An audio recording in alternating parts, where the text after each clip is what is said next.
Bob, in working with the national team, what kind of practices do you do with them? Is it largely collective work most of the time, or do you do individual functional training? How do you go about that? The bulk of our training session is collective work. Again, one of the challenges of working with the national team is the fact that we don't have that much time together. So we take advantage of each training session to work collectively.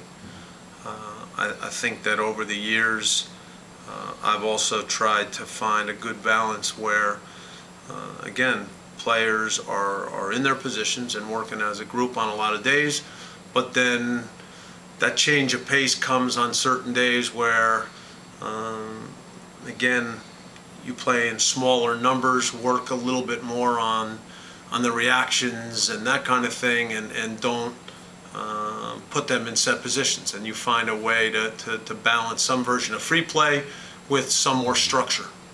But for sure, given the limited time we have, structure and the way we move together is important. And so we have, I think, worked hard in those areas.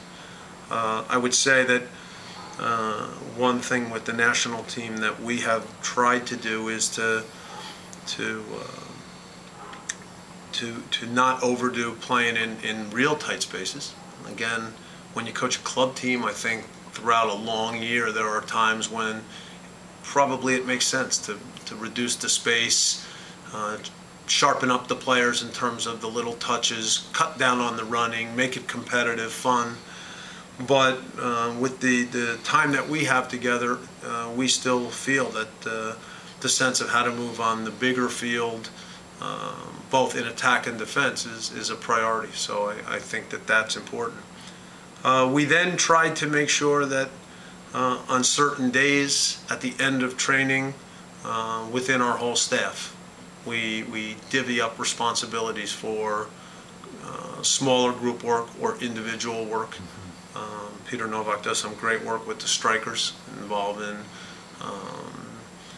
shorter running, quick running, finishing, timing. Mike Sorber does, I think, some great work with the midfielders in terms of just pure receiving and passing.